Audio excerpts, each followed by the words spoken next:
इतिहास भी बदलेगा और भाग और भविष्य भी बदलेगा। एक वक्त और समय ऐसा आएगा जहां पूरी संसार भी बदलेगा।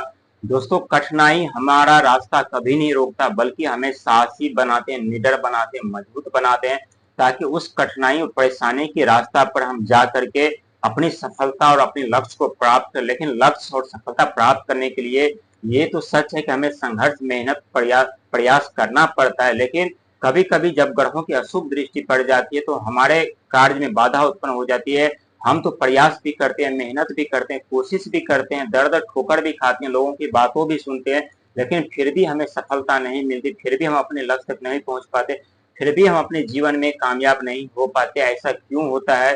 क्यों बार बार हमें समस्याओं का सामना करना पड़ता है? क्यों ग्रह हमारा साथ नहीं देता? क्यों हमारे भाग और भविष्य में हमेशा दुखों का ही आगमन होता है? दोस्तों, ये वास्तविक सच है। जब जब ग्रहों की अशुभ दृष्टि आपके ऊपर पड़ी है, तब तब आपके जीवन जरूर बर्बाद हुए हैं, तब तब आपके कैरियर, आपके भाग पे प्रतिबंध जरूर लगा है, तब तब आप अपने जीवन में आगे बढ़ते हुए नजर आते थे, लेकिन वो आगे बढ़ते हुए नजर आना भी बंद हो जाते हैं।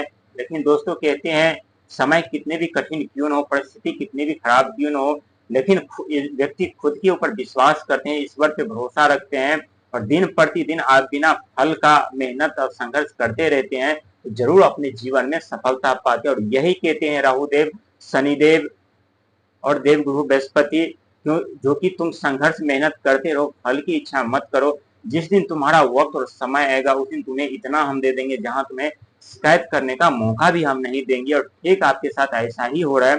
दोस्तों, जिस तरह से देवगुरु बृहस्पति यानी आपके राशि की स्वामी को 3 दृष्टि प्राप्त है, उसी तरह से राहु को भी 3 दृष्टि प्राप्त है, उसी तरह से केतु महाराज को भी 3 दृष्टि प्राप्त है। देवगुरु बृहस्पति की दृष्टि यानी 5वीं, 7वीं, 9वीं होती है। वहीं राहुदेव महाराज की भी दृष्टि 5वीं, 7वीं, 9वीं और केतु का भी दृष्टि 5वीं, 7वीं और 9वीं होता है। यानी गुरु के जितना अधिकार गुरु को मिला है, उतना अधिकार राहु और केतु को भी मिला है, लेकिन दोनों में फर्क बहुत है। क्योंकि और वही फर्क हम आज आपको बताने जा रहे हैं कि किस तरह से दोनों ग्रह में फर्क है और किस तरह से अपना इतिहास रचेंगे और रचने वाले, और किस तरह से संसार बदलने वाला है।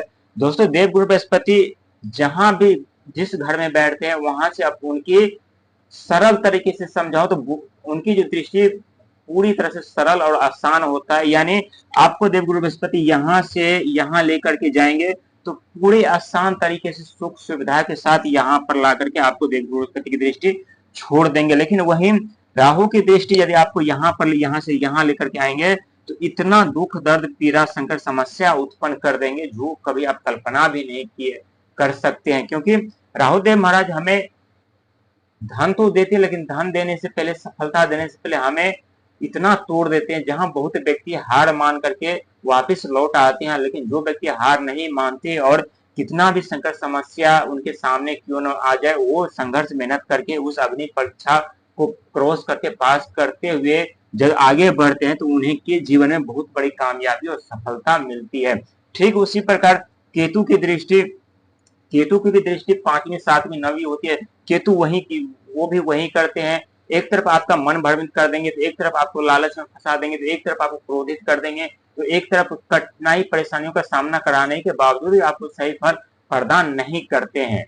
लेकिन आपके मंजिल तक वो जरूर लेकर के जाते हैं। लेकिन इस बीच, इस दौरान जो हमें सीख सिखाते हैं, वो सीख न तो कोई कॉलेज सिखाता, न कोई यूनिवर्सिटी सिखाता है, न कोई विश्वविद्यालय सिखाता है। लेकिन हम आपकी कुंडली की ग्रहों की हम बात कर रहे हैं। यानी 9वें घर पे केतु की दृष्टि बनी हुई है, जो कि 2026 तक रहने वाला है, यहाँ पे दिसंबर तक। और केतु सेवा, सत्कार, रोग, ऋण, दया, धर्म, लोभ, मोह के कारण कारक माने जाते हैं। और नवा घर जो माना जाता है, नवा घर यात्रा का, धर्म का, भागदौड़ का, धन का, अचानक से धन प्राप्ति, अचानक से धन की हानि, यानी केतु महाराज की दृष्टि 9वें घर पे पड़ी हुई है। यहाँ आप जितना अपना हाथ पैर चलाएंगे, जितना संघर्ष में, जितना भागदौड़ करेंगे, उतने ही फल प्रदान आपको यहाँ केतु महाराज करने वाले हैं। वहीं देवगुरु बृहस्पति यानी आपके घर में आने वाले हैं, उनका आगमन हो रहा है 8वें घर में, तो समझ लीजिए कि यहाँ गुप्त तरीके से आपको सफलता मिलने वाली है। और ये 100% सत्य साबित होगा, क्योंकि 8वां घर में बहुत रहस्य छुपा हुआ होता है। और 8वें ही घर से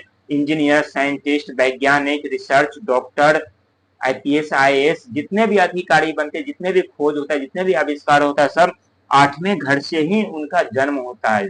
और साथ ही चौथे घर पे दृष्टि, क्योंकि चौथा घर होता है भूमि का, होता है मकान का, होता है सुख सुविधा का, होता है जमीन जथा का होता है। तो यहाँ शनिदेव की दृष्टि पड़ी हुई है, आपके चौथे घर में शनिदेव महाराज विराजमान है। तो यहाँ अब आपकी कार्य भी बनती हुई नजर आएंगी, क्योंकि शनिदेव महाराज अब उल्टी सीधी चाल चलने वाले यानी मार्गी होने वाले। वहीं तीसरे घर पे राहुदेव महाराज, तो आप लोग सभी जानते हैं कि नौवें घर पे केतु की दृष्टि और तीसरे घर पे यानी राहु की दृष्टि, जो कि संघर्ष, मेहनत, प्रयास, नई आइडिया